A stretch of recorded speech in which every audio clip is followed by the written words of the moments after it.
it and kind of changed what our thought process was in construction. We decided, I sold my portion of the business to him, and then we were looking as what we're going to do. So I was looking around, and actually, of all things, my neighbor was a home inspector, and I'm like, man, like he's doing well, and I'm like, well, I could easily leverage my knowledge with construction into home inspections. And that's how it started. Darci, she researched all the companies that were out there. We looked at it, and she actually really found that we were looking for a newer company that was just starting up, somebody that was local. It was a Canadian company, and the company was actually started by a realtor. It was a realtor base. So we were like, that resonates with us. It's the realtor found a pain point in his life, and he's like, I'm done dealing with these home inspectors. I'm going to start up my own company. And we're like, there's got to be a reason, and he's going to have the secret sauce. And so we got into that, and we've been doing it for 13 years now. I think the other thing that attracted us to it was we had a great home inspector that did our home inspection. And we thought it was so valuable and so informative. And we thought, well, this was great, but how could we kick it up a notch? And the other thing is we just like the home services industry. And there's so many ancillary services that can be added from that. Everybody is interested in homes and home values and looking at homes. And it was just something that we thought that's never going to go away. So that's what really attracted us to the industry. What a great answer. You can hear the passion. And that was Darci and Cliff Campbell. And they are the Regional Owners Alberta of a Buyer's Choice Home Inspections. And what a great way to get started. I was leading you in talking a little bit about the fact that this is not your first entrepreneurship. You are confident entrepreneurs. And the thing that I'm hearing in that question, or in your answer to that question, is really that growth mindset, where you were like, oh, wait a second, if I'm looking at something, I want to see some evidence for success and also like the good ingredients. And you saw somebody who was looking at home inspections a little bit differently. What do you find, like, and now that you've done so many home inspections, helped so many people, what did you find that you really love to fill as far as the gap in the market for home inspections? Again, another great question. And my feeling was just to try to bring as much value as I could to them. You know, people get really, really excited when they're buying a home.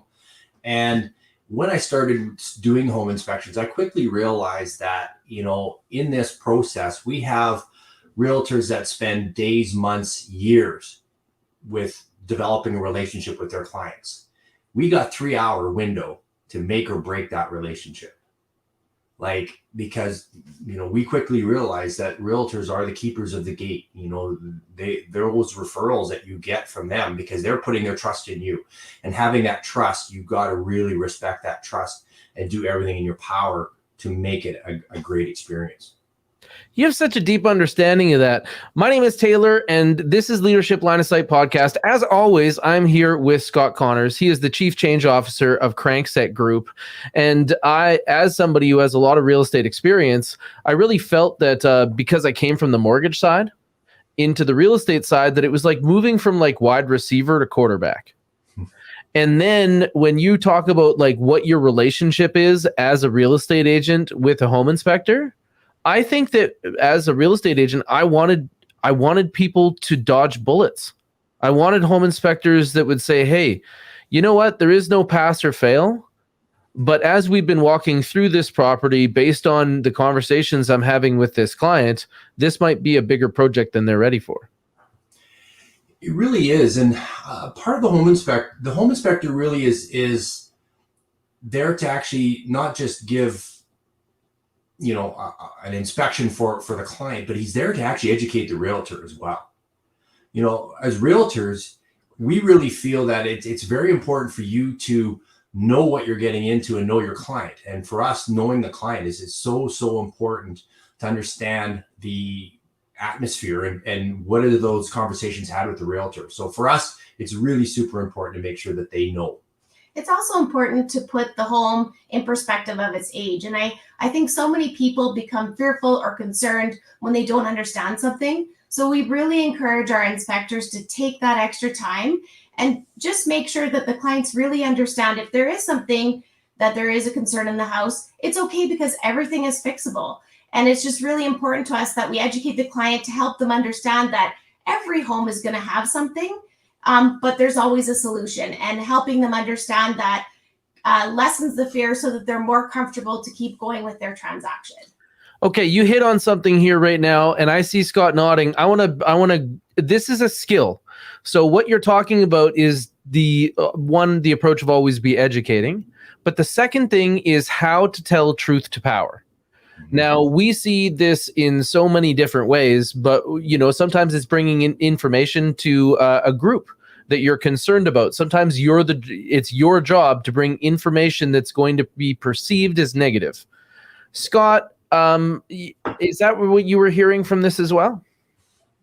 Yeah, absolutely. And as small business owners, that's a fine line emotionally. Oh, this is a really big relationship for us. Oh, this is really bad news. These are roof trusses here. This is black mold over here. This is an issue.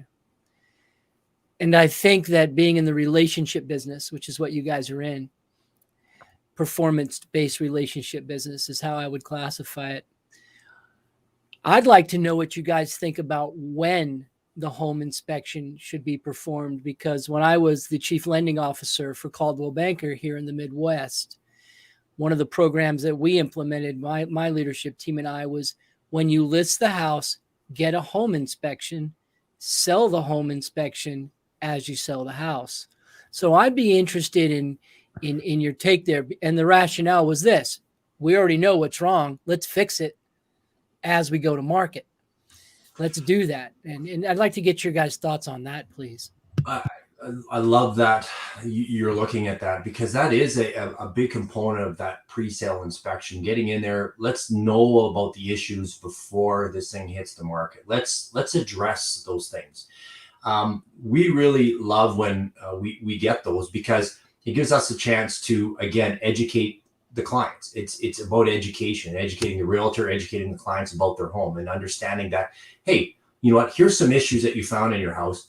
I wouldn't even worry about fixing them, but you've disclosed them because you're an open book.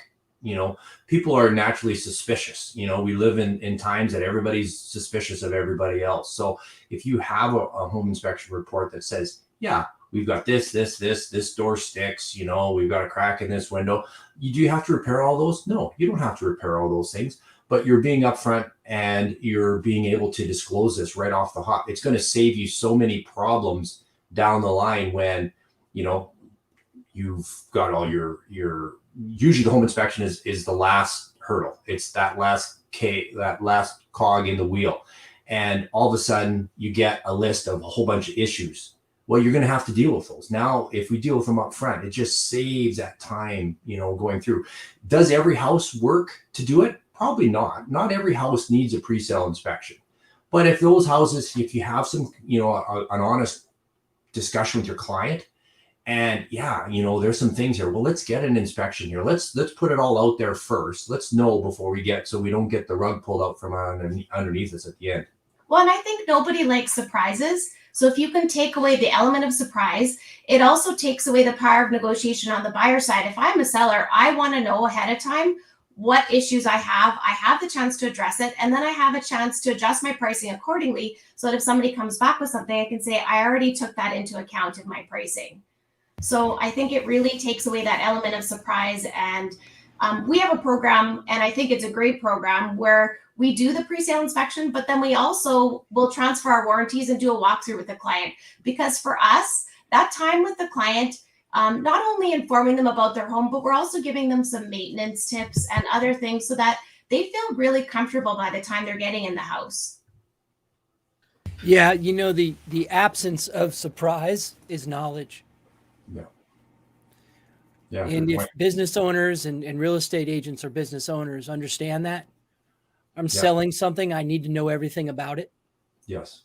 I think that is a key point that you make there, Darci. And also, you'd mentioned the word education.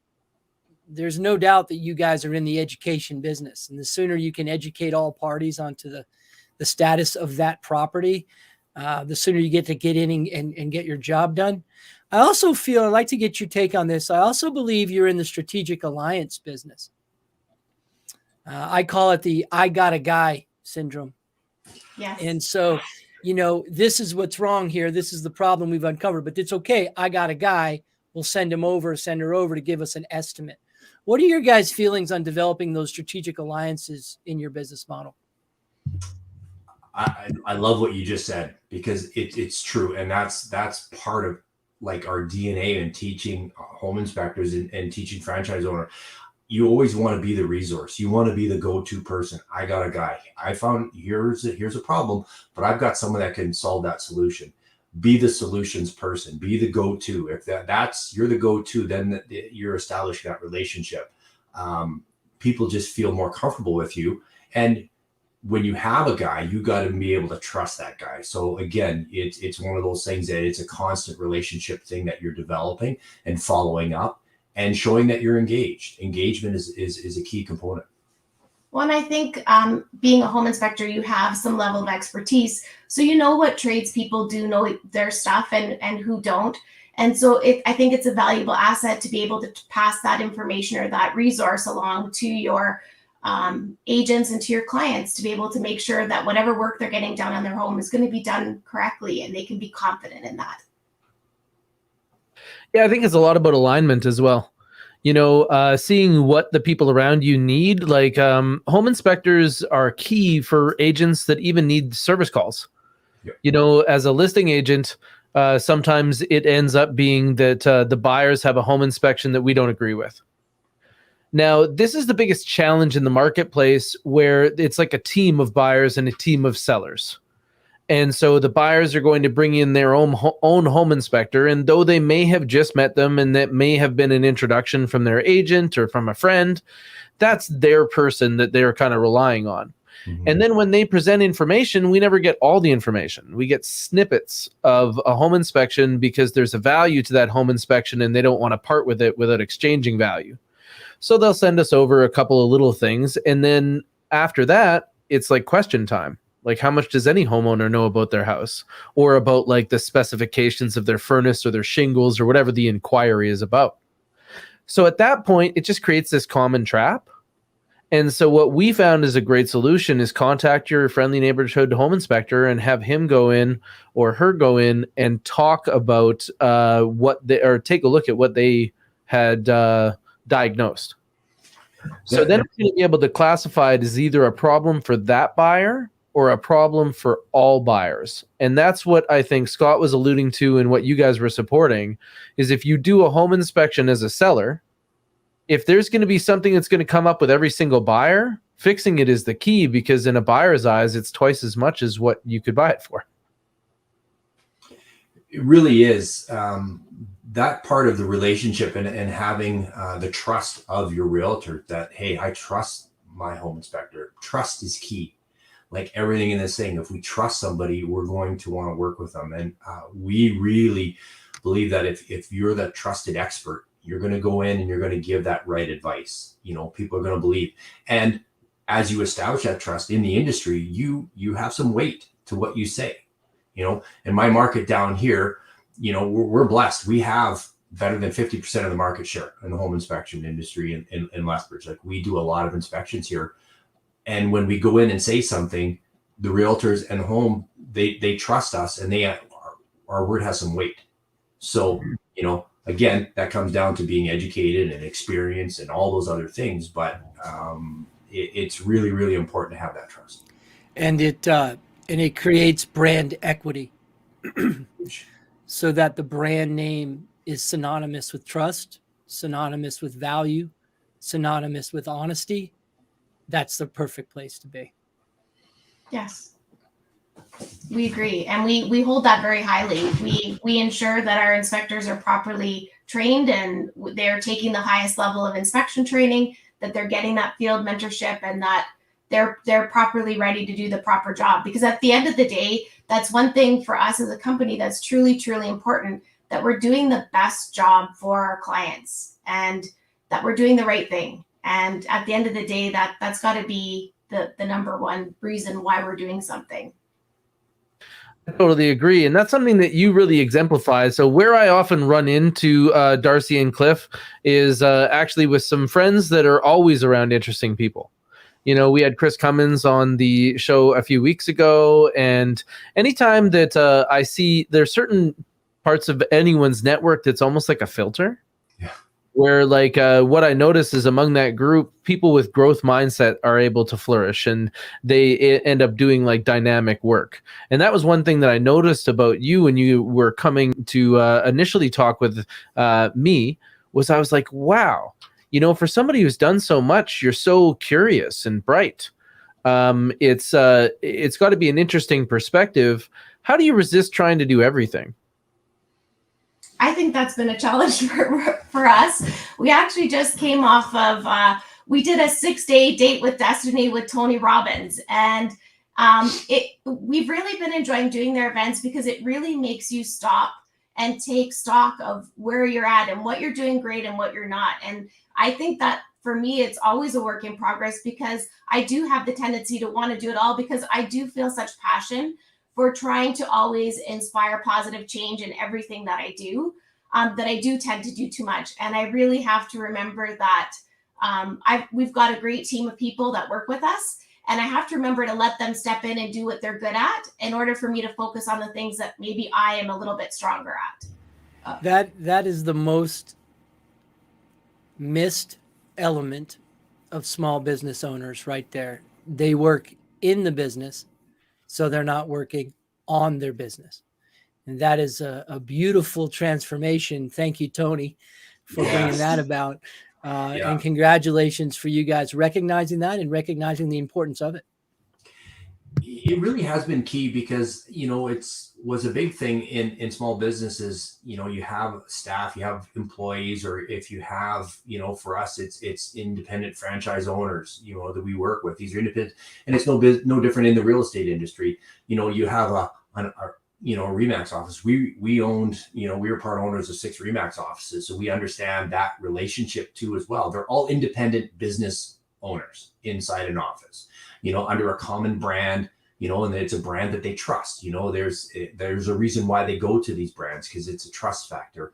And for us, it was really understanding what our beliefs are. You know, what is important to me. You know, what's important to me is different than her belief system, and understanding that. And it's given us a new understanding on how to interact with our franchise owners, and understanding and maybe asking some different questions. It's not about performance. It's about, what is your belief?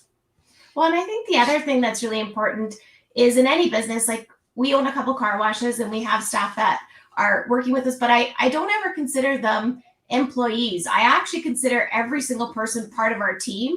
And there's no hierarchy, because we all do different things.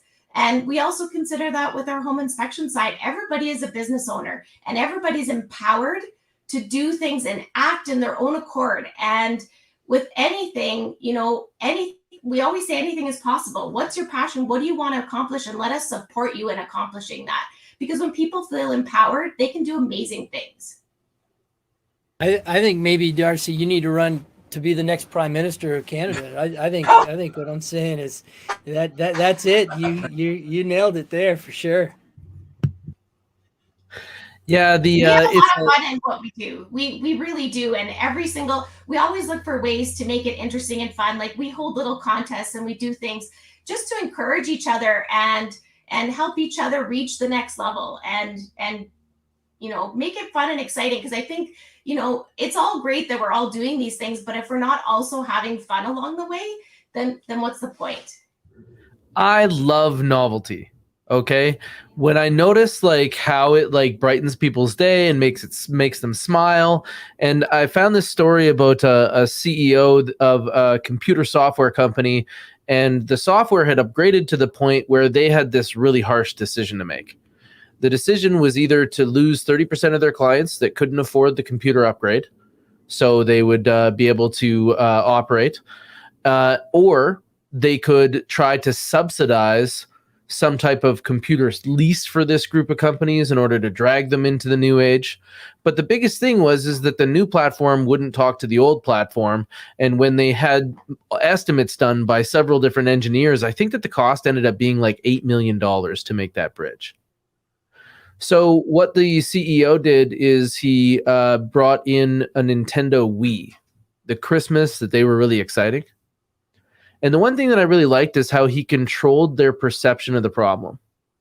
So he put the Wii out and he said, you know what, you guys can't really do this during work hours, but in the evening and the weekend, if you were able to figure out how we can link the old platform to the new platform, whoever figures it out can have this Nintendo Wii. So if he would have presented it as an $8 million problem, how would have people perceived it? But just to give them that like excitement of this new device that was hard to get, it worked. And he had an $8 million project done for something like $200. Yeah. Love it. Yeah. And he tried it a lot of times since then, and he tried larger prizes, but he found that actually worked against him because it made the challenge seem larger. Yeah. And so last year with a team that I'm part of, we did Saving the Ryans. So we took a look at Saving Private Ryan, and our real estate team tries to save families from 3-star experiences with someone else. That's And awesome. we know that in the spring, it's really key to have as many appointments as you can. So we would talk about going to meet the Ryans and then safely signing them to protect them from others. And it just ended up being an accumulation of points that turned into stuff like business-related tech. People got AirPods and things like that. But it was something that they would talk about in the office, which I thought was like the evidence of it functioning. Yeah. You were mentioning that you liked some contests. Did you have a favorite or one that you worked particularly well? We did something similar. So we were having an issue at the car washes where we have an undercarriage spray in our automatics. And so what was happening was as the cars were coming in, the cameras were getting sprayed with water. So we needed to design some sort of box around the cameras, but it's really expensive to do plexiglass prototypes. And so I put a contest out to our team and said, I'm going to give you cardboard and any other duct tape and any other supplies that you need, but we need to design this prototype to see what the best box design around these camera lenses. It can't block the view. And I gave them the parameters, and it was amazing to see. I don't think any of our team had done arts and crafts in a very long time, but they all got into this whole experience of making and creating and coming up with ideas in order to block the water, but still be able to see everything. And so it ended up being a lot of fun. And they were still trying to create designs even after we had decided on the final one. So I knew I'd come up with something fun if they were still designing and making stuff. And I mean, these are bigger guys that are out cutting and taping and doing all kinds of stuff. So it was actually quite fun to see. Did you have to take the glue stick away from anybody? No, they were okay with the hot glue, but yeah, it was, they got box cutters out and all kinds of things. So it was pretty fun. Oh, that's great. It's just so true to try to find a creative solution, try to find that creative solution for your problem. And I love that idea of don't let them know what kind of a big problem is, because people overthink it. People all of a sudden minds go, what 8 million? Well, it's got to be a big problem. Well, that perception is key. They perceive it as a small problem because he's only giving away a weed.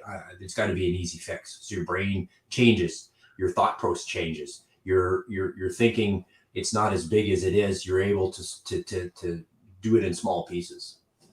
Okay, so since we have Scott here, Scott, you sit down with CEOs all the time.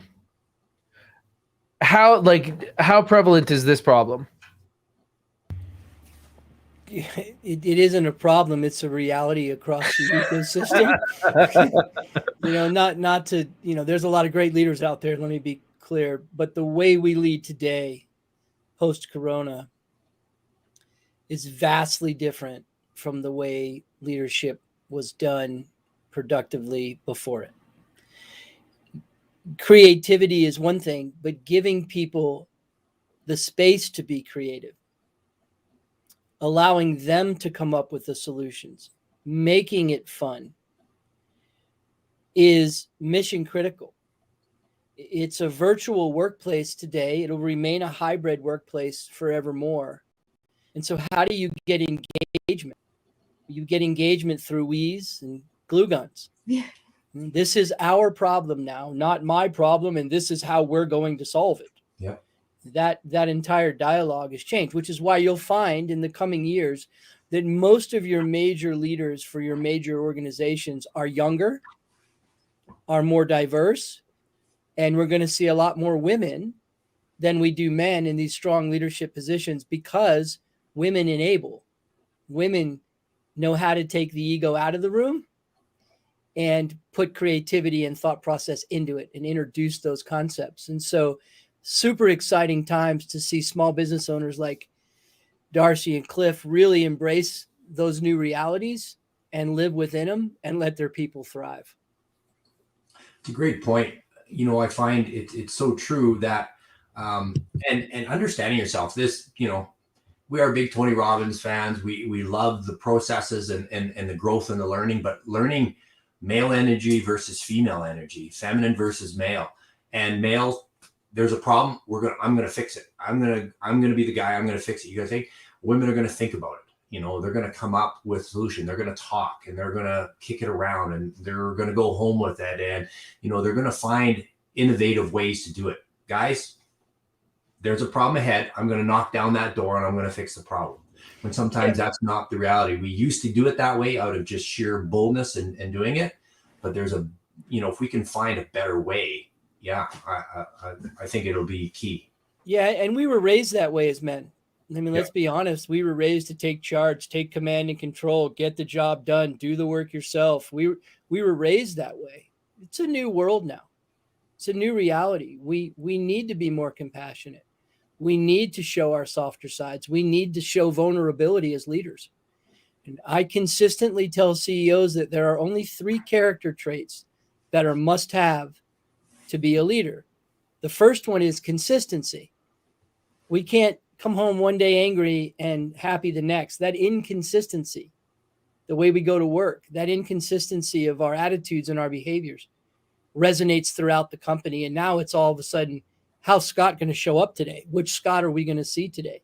So consistency is absolutely mission critical. The second one is humility. I don't know, but together we can figure it out. I don't have the answers. I'm not sure. Can you help me with this? That's the new form of leadership, and humility is mission critical. Also something as men, we my generation at least, and I'm a lot older than all you people, was ever put, on the table as something we should have. And the third is transparency. Men tend to hide more, whether it's business related or personal, than women. And I'm seeing that as men leaders progress, as you're speaking to, being more transparent. I don't know. I'm scared here, guys. I'm not sure that this is going to work out well. Being transparent with your feelings, that creates a culture of transparency throughout the ecosystem and your organizations. Those 3 traits are mission critical, and it's nice to see that both of you have all 3. I appreciate you saying that. I think you're right in that one word of culture, and we take that word for granted. I think a little bit we kick it around like, oh, what's our culture with? And from the top down, if you're setting those standards of what this company is about, you get better buy-in. You get people that want to be a part of it. Like, I feel like I'm a real integral part of this. Whatever part it is in the company. If there is that transparency and there is that humility, I really do believe that you'll find more and more buy-in. We find people that are jumping around from industry to industry or job to job. Real estate business is no different. You get realtors that jump from one company to another looking for that what fits my values. And I think our values as a society are changing a bit and understanding that transparency, that vulnerability that you have with the company. Because as Tony had said, we have seasons that we're in. Figuratively and literally, we're in winter right now. In that winter season, we're coming out of winter, but out of winter comes spring. So right now in the winter time, let's start planting those seeds for spring and summer. How do we do that? And how do you lead as a company to do that and get people to buy in and understand, where you're trying to take them? Well, and I also think the world is a lonely place, and sometimes entrepreneurship is lonely. And so I think anytime you can change the me to we, it's just very empowering and supporting to know that it's us, it's a team, and there's someone there to help guide you and help support you. Yeah, and great point, you guys. I'll say this, buy-in is irrelevant. there has to be an all-in mindset. Buy-in is one thing. It's words. All in are the deeds that you do every day at work that shows that you're all into the mission and that you do support the core values and that you are a long-term asset. There's a lot of value in staying at the company you're with if you feel valued and if you're all in. And so culture is about being all in, right? There's a client that's a large restaurant franchise group located in Austin, Texas. They own restaurants worldwide. Their kitchen designs for one of their footprints had a problem. In the summertime, it got way too hot. Health inspectors were coming in and saying, you cannot put AC in here. You cannot put it in the one space that was left to do something like that because of the food quality and contamination and whatnot. And so the CEO, she made a very, very, what I thought strategic decision. She got on an airplane. She flew a lot of miles and she went and talked to a lot of these restaurant staff. She got them all in the kitchen and said, here's the problem. You guys need to be cooler when you're working in the summer. We appreciate that. But we can't find a way to cool it. And help. She walked them through the whole problem. 12 different locations over a 4-day period. Do you want to know what the solution was? One of the greatest solutions in business history, as far as I'm concerned. You ready? It's probably something really simple that everybody else overlooked. Absolutely. Popsicles. Really?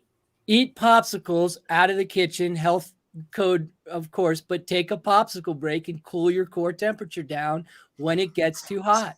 And so the kitchen staff will now rotate on 5-minute popsicle breaks. Total cost, irrelevant.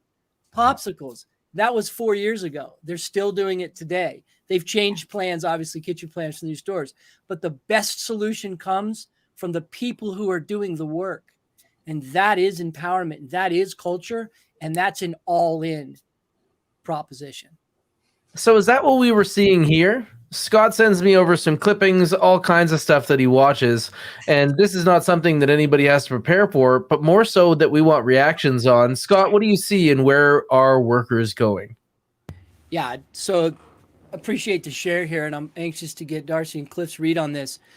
A lot of people are quitting their jobs.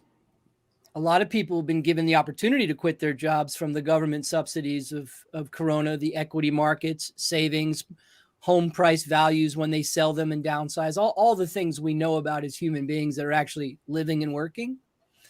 But what we're finding is a vast amount of these people as a percentage of norm are going into the self-employment ranks. And so if you're a home inspection company and you've got home inspectors that don't feel valued and aren't empowered, well, they're going to look around and say, I'll just start my own. And that's a trend that we're seeing here. And it's an alarming trend for companies who are what I call in the danger zone. They're too big to be small, and they're too small to be big. And that's in that $800,000 to about $4.5 million revenue line. So that's what we're seeing is that trend of people going into business for themselves. That, and I think what's happened here is through Corona, people are taking stock in their life and done that deep soul. Am I really truly happy? What is my passion? Well, maybe my passion is this. And I really believe that we're going to see this application come down and it's going to go back up and it's going to do this at a high level for next until they find what they feel it is right. We have seen, the market's been crazy, which, we know it's not sustainable. We know it's going to flatten out. We've been in the business long enough to know that, there's peaks and valleys. We've had a lot of people want to join. We've had a lot of people thinking that, they're in this industry and all of a sudden I want to become a home inspector. I read an article or, I think this is what I'd like to do.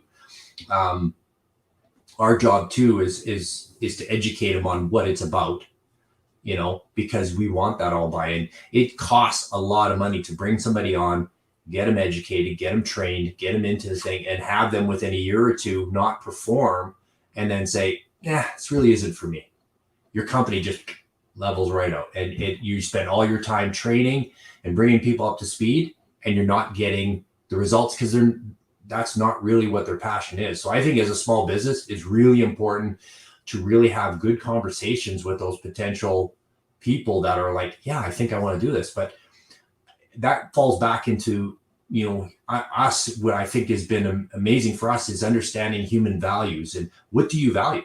Asking those questions. It may not seem like a normal question to ask in an interview, but what do you value? Do you value success more than, personal significance? Is that what your growth is? Because significance, home inspectors, it's not a sexy job.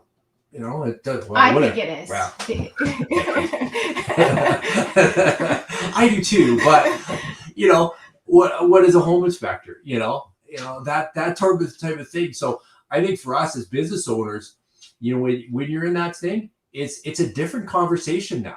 Hey, are you really sure that this you're have you done this and take them down a path? Now it's a time to educate them all along that path and have a system like an onboarding system that really explains what it's all about and understand the good and the bad. Well, and putting them in scenarios and making them really think and asking those questions. We're really choosy in who we bring on, and we ask some of the questions like, you're in a room and it's filled with 50 realtors, and I'm going to go tell you to go talk to 10 people. How do you feel about that? And if they go, I don't know, then we say, this probably is not the right choice for you. So I think it's really about, before these people even get into some sort of career or business ownership, it's really asking the right questions to make sure that it's the fit for you. Because I think if it is, and then they enjoy what they do, then I think you're not going to see people quitting and leaving if they really are making that decision with a lot of thought. So the people that are making this decision that may have had an example from somebody like an uncle or something that was a home inspector, how would you explain how it's changed? What is different in home inspections than like a decade ago? I love it. That is actually the core question that we get. We get a lot of hammer swingers, guys in the trades, sick of the trades. I'm like, I'm a red seal plumber, I'm a master electrician. I'm done with this. I'm done, killing my body. I see home inspection as a great industry. Well, you might be a great plumber, a great tradesperson, but do you have sales skills? This is a sales job.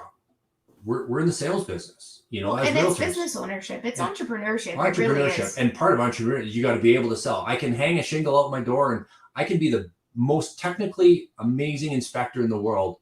But if I don't know how to sell that and make people believe in that and make people trust and know you're there, then all is lost.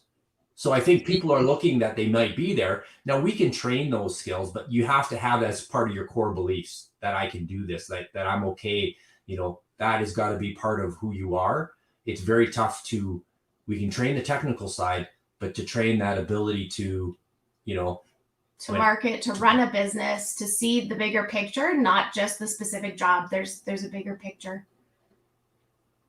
So the other thing that I'm wondering about is this correlated? So we also saw this post on Instagram. Americans have never seen their savings climb like this before. I think that this example is also being realized in Canada. And when you take a look at some of our larger populations, when they say savings, what I'm wondering is this based on something like net worth, meaning that what real estate picked up is included in this number? What do you see here, Scott? Now, this is the commercial bank deposits there. It's a 2-year percentage growth. And so this is where people are keeping their money and banks are keeping their money. That doesn't include on balance sheet assets that are not in bank deposits.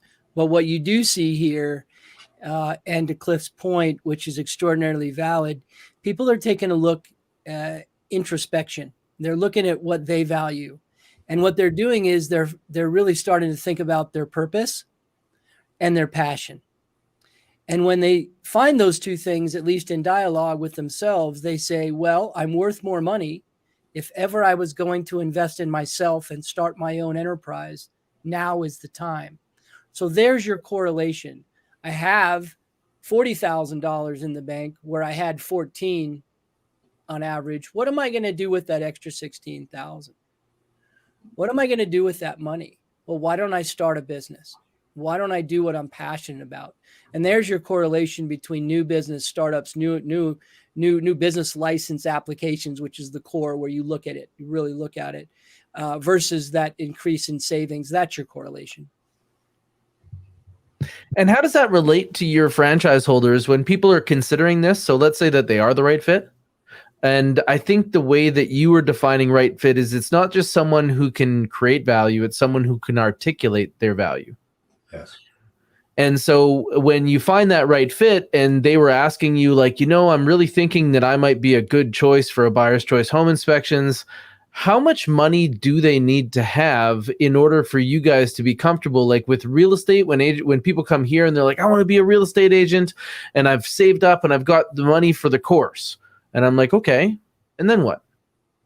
Right? Like when you take a look at the sales cycle and how long it could be before your first paycheck, have you been able to bridge that gap? What's that going to be like? Who relies on you? How's it going to affect them? I need to know what's going to be affecting your ability to perform, and financial pressure is one of them. Is there a way that you talk about that with people that are thinking about coming this way? We definitely do. So in addition to having money for the franchise, we like to make sure that they have money for the first 6 months, because it takes some time to get your contacts, get comfortable, get working. And, it's always important to us that our franchise owners are doing the right thing. And when there's the concern about money, it makes you make different decisions. And so making sure you're making the right decisions, because you're not in a state where it's a have to, where you have the time to grow your business in the proper way, and not be stressed about that, because you're not going to perform well either if you're stressed or concerned about financial side of things. So it's really important to us that they're in a position that they can take their time and grow their business the right way and make good decisions and not be stressed about having to make their payments, that they're in a position that they can do that. And we always talk about the fact that it does take time. And we're very real about anyone coming onto the team that it's not going to happen overnight. This is a slow build. And, as you're working with your agents, you want transformational relationships, not transactional ones. We're not in the transaction business. We're in the value business. And so that takes time. It doesn't happen overnight. And so that is an important aspect that we talk with everybody coming onto the team. And Taylor, to your point, what happens is we get a lot of inquiries from people that I'm going to be a home inspector. I'm going to do it on my own. I'm going to go out there and then they realize they hit that wall. They get out, they get their license, and then it's like, well, how come there's no one calling me? Then they're in a panic mode, because they're like, I knew this was good. I knew it in my heart. I've got the work. I get it. And they get to that wall, and then bang. And then we get those calls. Hey, you know what? I heard about you guys. And then, then it's those conversations that we have to have.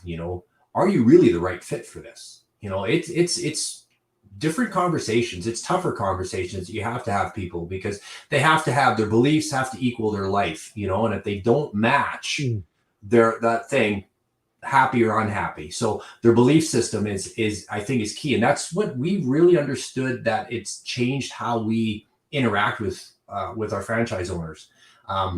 You can have, a franchise of $40,000. Well, if you have $40,000, lots of people have that money to invest, but they might not be the best fit. So have that conversation with them, and an honest conversation.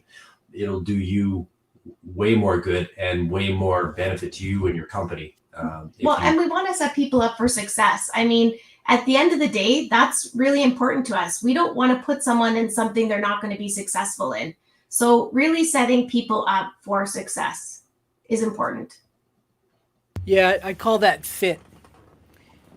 Is there a fit between the enterprise and the passion and the purpose and the person? And then from there, we just have to establish the mesh points. What do you need from us? How can we support you?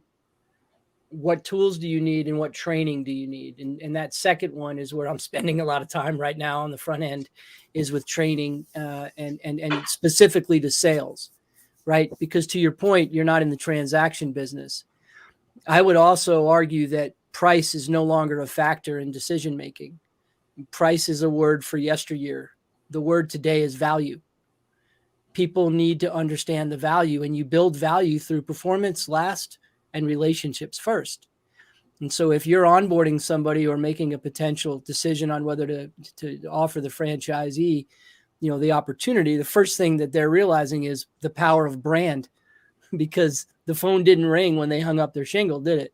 Mhm. But your guys' phone is ringing consistently, and your operators underneath that brand umbrella and your franchisees are successful. So if you're going to become part of our brand, this is how we're going to support you, but this is what you need to do to be a steward of our brand. So you're protecting the brand at the same time that you're onboarding and making that decision. That's imperative, because brand equity, as you guys have mentioned earlier in this call, is absolutely everything. And most small business owners don't understand the value of brand. Great point to that. What you're saying about, bringing value. You're right. Price is kind of irrelevant now. It's the value. What is that? That is kind of that buzzword that we see too. When people are talking, just booking a home inspection. Well, what does it cost? Well, let me tell you about the value of what this is going to bring you. Price will be irrelevant by the time I'm done having that conversation, and I'm able to give the inspector that talk track to say, it's not price, it's value. This is what I'm going to bring to the table for you. Yeah. People might ask about price, but here's what you should talk about first, because that's what's important and that's what we're trying to deliver. Mm-hmm. It's so funny how the perception is. Like I dealt with this when I used to do mortgages, where people would look at mortgages rates and they'd be like, lower is better, higher is worse. End of story. I was like, nah, kinda. If you think that you're buying money, maybe, but you're actually buying an agreement. And the agreement has like the moonroof and air conditioning and heated seats just like a car, or not. And I don't know anybody who walks into a car dealership and is like, I'd like your cheapest car, please. No, 3 wheels is fine. They just don't approach those things that way. So I think that where they lead on price, what they're actually communicating to me is I don't understand how to see the value. Right? I want to know how much this costs me because I either don't value it or don't see value in it. But then if you're able to like take that person through the process and look back at it with them, you can see that how they perceive value is the difference in what they paid and what they got. That's, I think, how we all measure kind of like juice for squeeze. Yeah. Actually, I just love what you just said about you don't go in a dealership and buy the cheapest car. I'm actually going to steal that line. So just FYI, I'm going to hold on to that one. I like how transparent you are. This is working. Yeah, I'm going to hold on to that one. That one, that's a keeper. So be careful using the word steal. You're sitting next to Canada's next prime minister. Yeah, exactly. I don't know. I might be too honest for that role. I'm not sure. Yeah. See, that's the one thing that I love about the way the world is changing. Is we used to look at politicians as leaders, and now we realize that politicians are led by culture. Yeah. And the cultural leaders are the actual leaders, and the way you can normally tell that is if you ever see a leader without any followers, it's actually just someone going for a walk. Yeah. Yeah, that's very true. No, So we're seeing a lot of things change. We're just talking about savings. And the other thing that you had sent over is that we're seeing some luxury items start, like the world is talking about Rolex right now. It keeps coming up. I do these, I'm on this social media called Clubhouse, and people are talking about which Rolexes they're buying. And this has got to be something that's a new trend. What do you see? Well, first of all, the power of brand, right? Rolex is synonymous with, performance and longevity and legend. What I call a legendary brand, a legacy brand. And it's spent a lot of money to get there, and they make a great product, but this is people rewarding themselves. The reality with this type of demand for luxury, non-durable, non-consumable goods is expanding very quickly. And it's that pulse, that post-pandemic pulse, that black swan event as we come around the moon and moonshot this economy, which is what we're dealing with. Just like Cliff described, the market is not sustainable long-term. You're right. And so there's some discretionary spending, which I don't believe that there's a value in a $12,000 watch. My Timex, which is sitting somewhere on my desk, is $9 and I've had it forever. But what we're seeing is consumers making bigger purchases based on legendary brands. And so those high-end retail brand and the consumer demand for them is increasing, but it's a very short-term issue. And I think what we'll see in the long run is people going back to the value proposition and not just, I've always wanted a Rolex, I'm going to treat myself. Do you guys, is that something that's popping up in any of your circles for people that are looking at things that you question the value in? Like, it's something that we all deal with, but right now, when you look at the spectrum from like kind of like meme-based cryptocurrency or like weird doodle NFTs, and then on the other end of the spectrum is these $18,000 watches that people are getting in lineups for. You know, I think the world is looking for something that they can put their money into, that they're going to see some value, some added value later. You know, the metaverse. You know, everybody's talking about selling, you know, real estate within the metaverse. Like, what the hell is that? Like, and really, like, you know, it's just this imaginary place that you're going to start selling real estate. Now, is that something that the real estate market is going to think? I don't think you're going to see a home inspection in there. You might get a code inspector, someone who can inspect the code of what this stuff goes on. But I think what we, you know, and just our peripheral knowledge is that people want to put some money somewhere that, you know, gives them some, you know, one, you know, a Rolex is a bit of a status. It's a symbolic thing. It's a status symbol, but they think that over the long term, it's going to be an investment. You know, I think people are trying to put some money into these things like crypto. You know, people are putting it in there thinking, well, it's got to go up. It's been going up ever since. So is it going to go up? You know, what is the utility of it? How is it going to affect our industry? I think it's going to be very interesting when you start seeing smart contracts, all these different things that are going to evolve. If you're not really thinking about these things as a business owner, how are these things going to affect you? And having somebody that can give you that information, yeah, you're going to be left in the dust here real quick.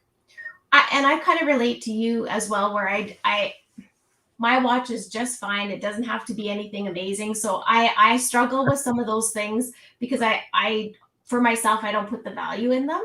My watch works just fine.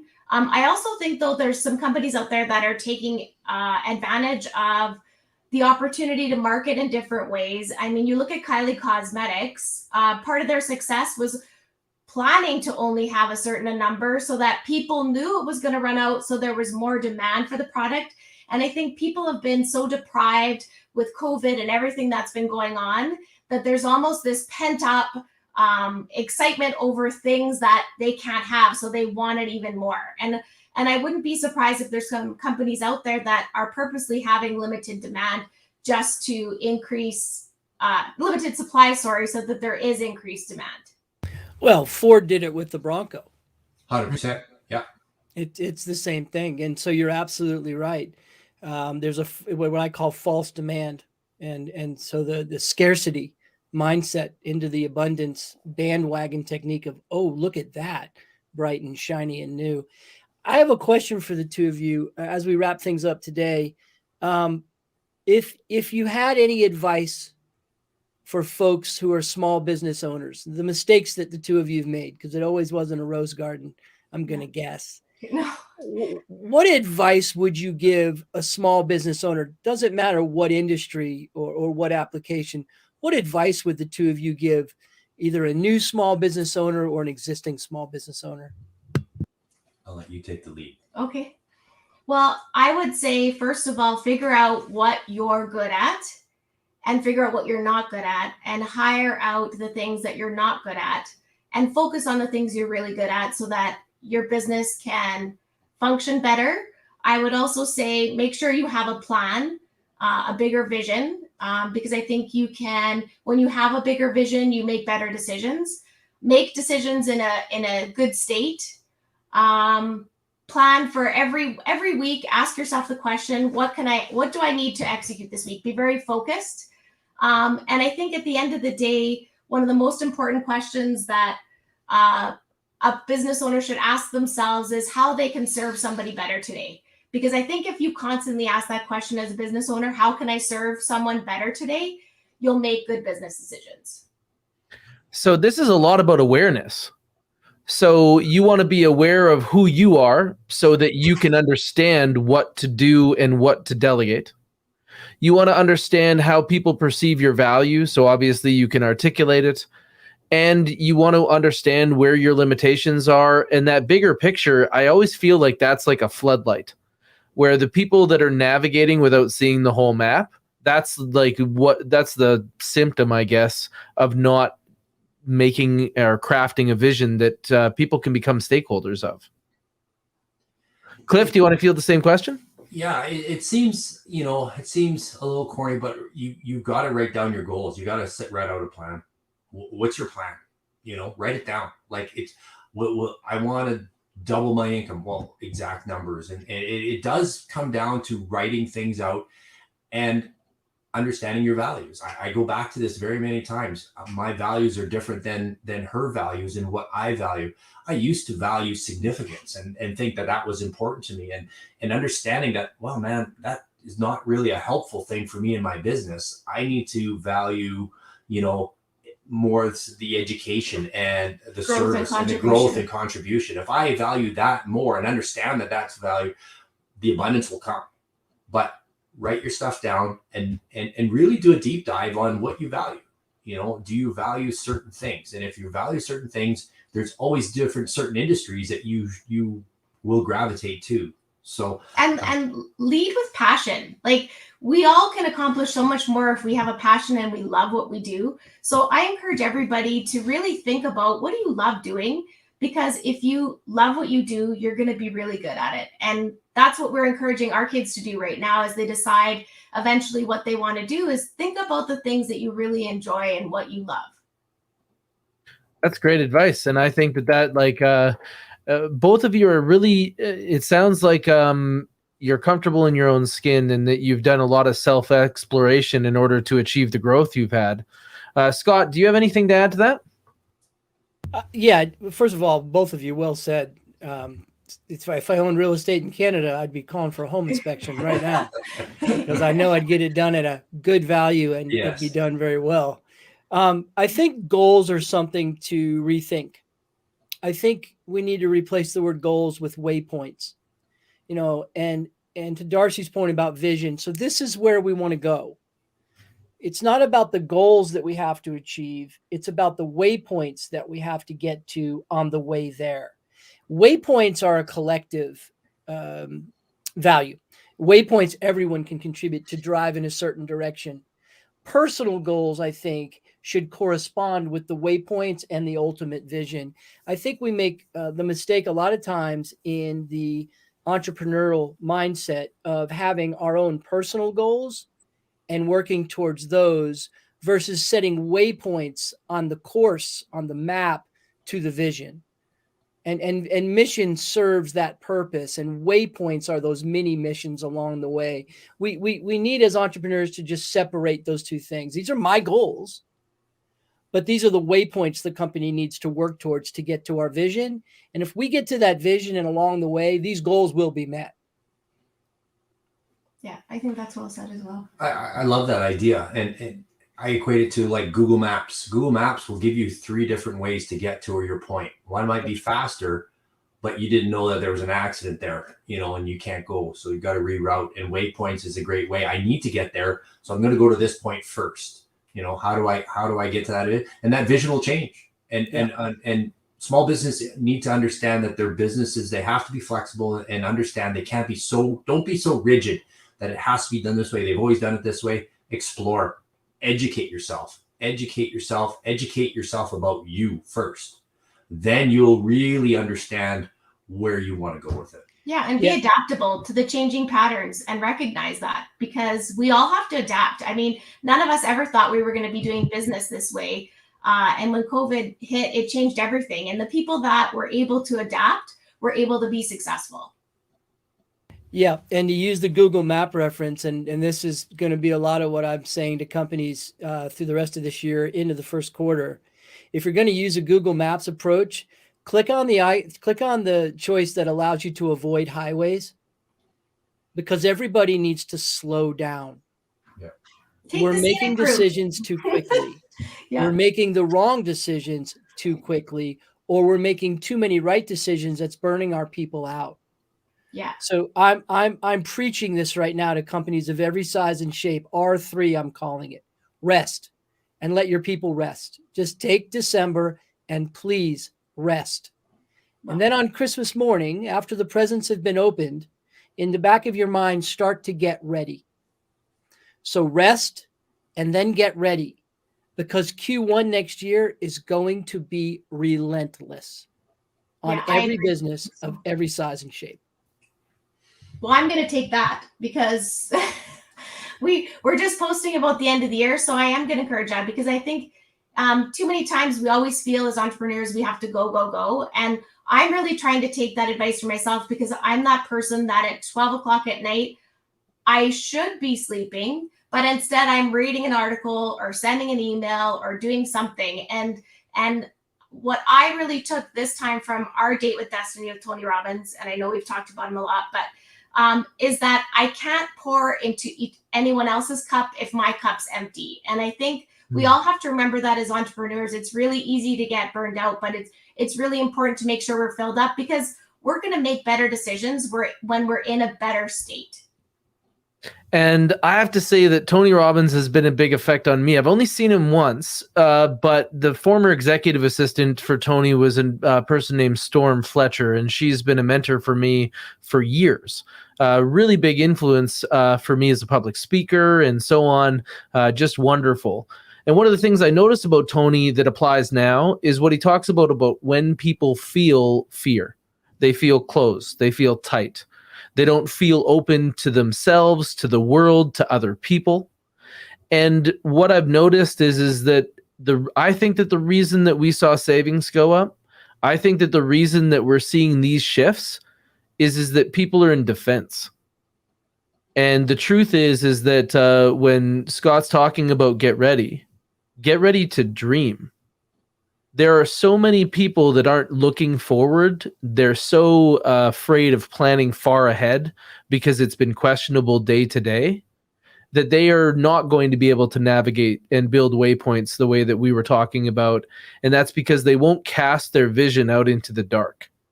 So just remember, if you're seeing shadows and they're causing you some fear, the reason a shadow exists is because there's a light source. Just keep going. Find the light. Be courageous. Absolutely. Fortune and love favor the brave. Thank you so much for joining us today. We really appreciate it. For anybody that is on LinkedIn and other social medias, you can find our guests here. This is the Campbells. And for those people that are a couple in business, you definitely have to look these folks up. When you talk about interdependence, this is what it really looks like as a class act. The way that you act together, appreciating each other's strengths and covering each other off, that's amazing. So thank you so much for coming and sharing with us. My name is Taylor. I am a serial entrepreneur and the marketing strategist at Gravidia. I'm also here with Scott Connors, the Chief Change Officer at Crankset Group, helping leaders everywhere make strong changes as we go into 2022. Pleasure, everybody. Thank you so much for having us. Thank you. Thanks. Thank you so much. Have a great afternoon. Thanks.